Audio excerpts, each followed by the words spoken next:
Look at this picture, pause, study it, and understand. We can see that expand is the reverse of factorize. As already stated, factorize is the opposite of expand. So, example, if we have ax plus bx is equal to 0, a and b are constant, and x is our variable or the unknown. So in this case, if we want to solve for x, or if we want to factorize this, we will have to take the common factor.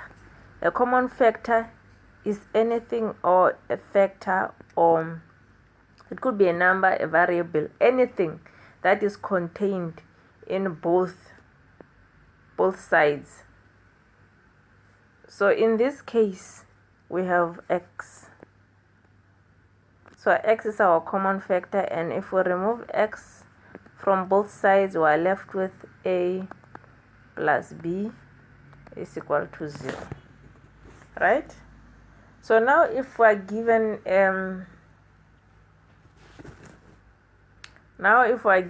2x plus 6,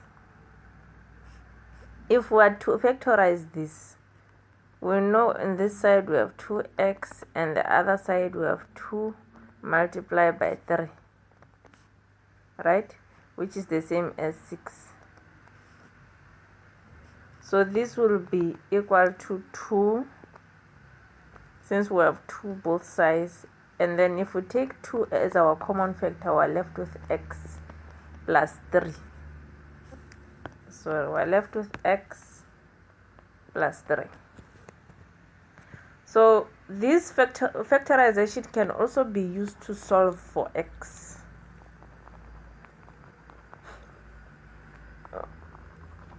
For example, if we are given x squared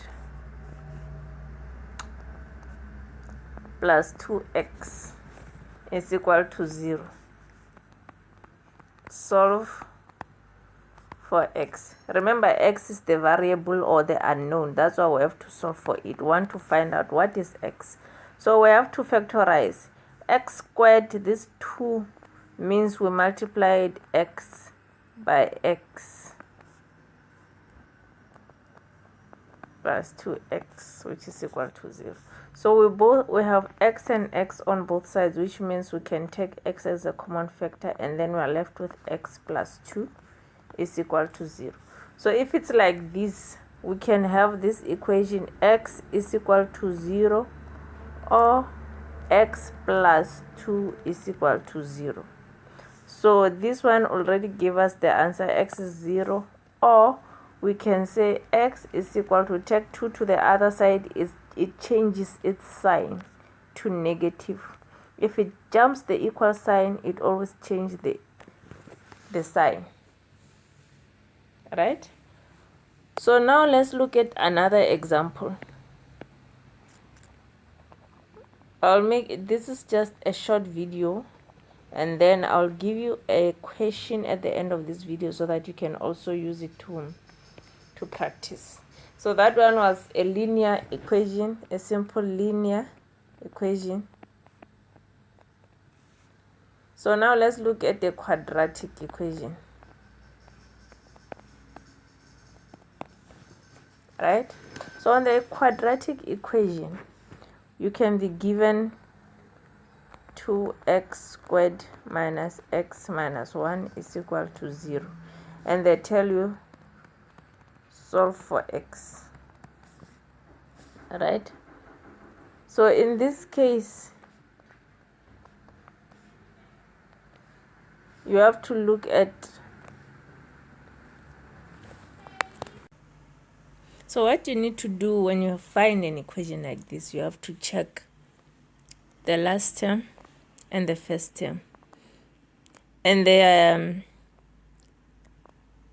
sum of the last term and the first term should give you this when you are factorizing. Let me show you what I mean. So we have -1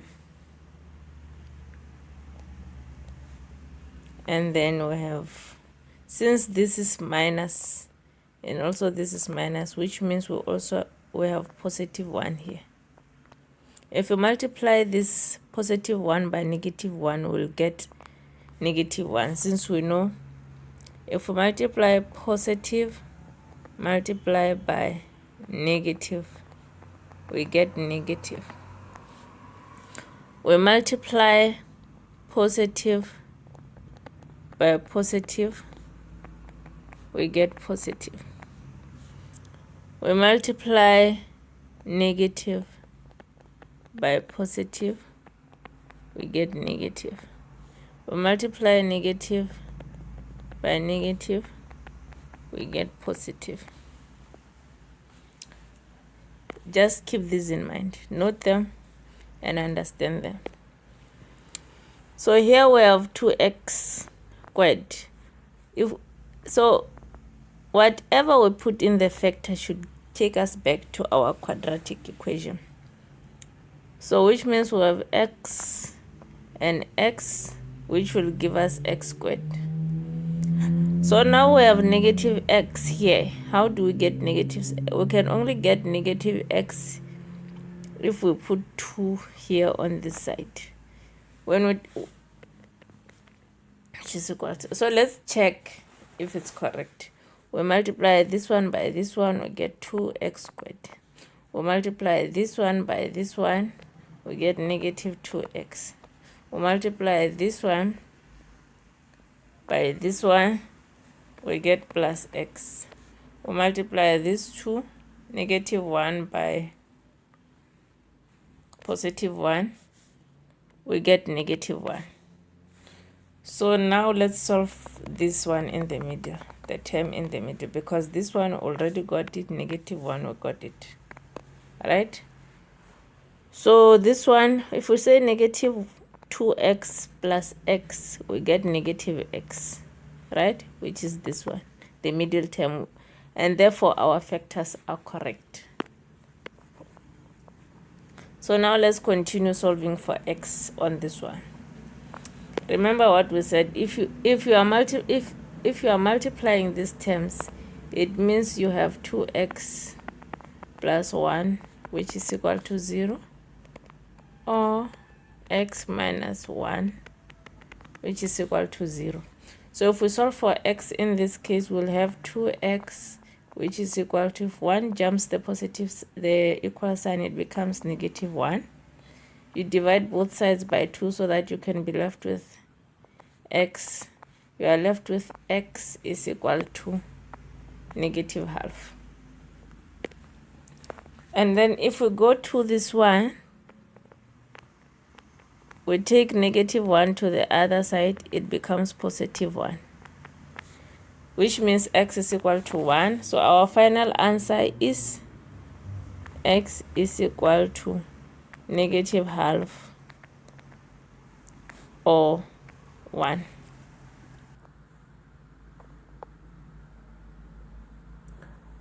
So the next example is x squared minus 2x minus 15. Right? So when we factorize this one, is equal to 0. So we need to find the factors of 15. Factors of 15 can be 15 times 1, 5 times 3, right? Now if these factors have the possibility of giving us negative 2, right? Only if we subtract, only if we add 3 to negative 5, then we can get negative 2, which is our middle term here. So the best ones to use is negative 5 and positive 3. Let's come and put it, negative 5 and positive 3. And for x, it's simple because it's just x multiplied by x, and it gives us x squared.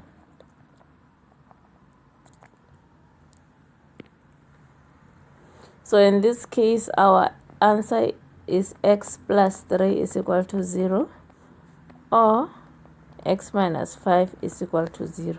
So you take 3 to the other side, it will be equal to x is equal to negative 3, because when it jumps the equal sign, it becomes negative.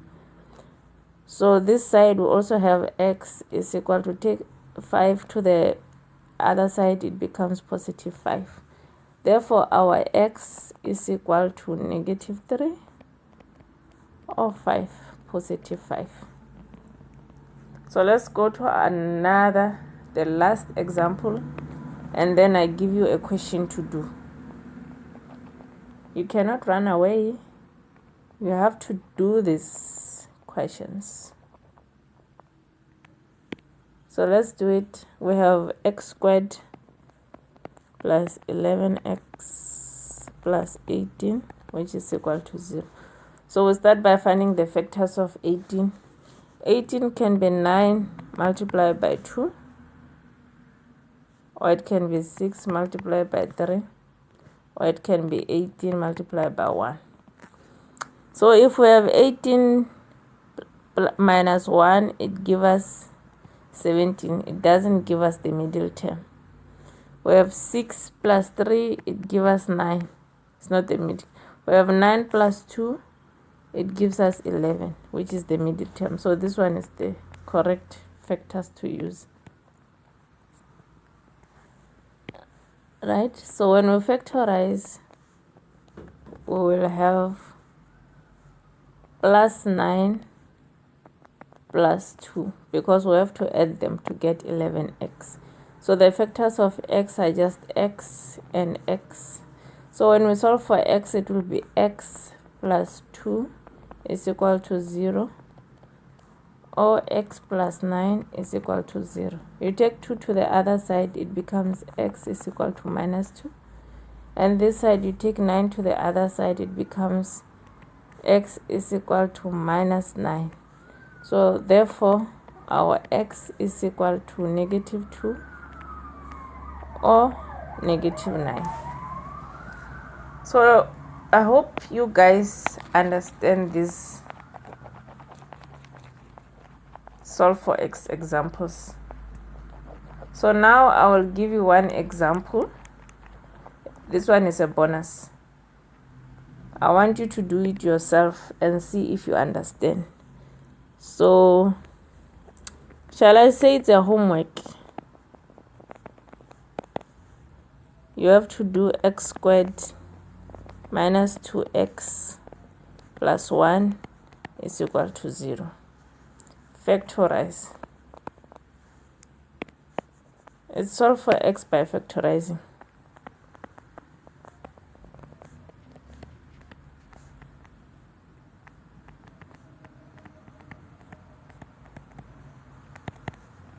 Solve for x by factorizing.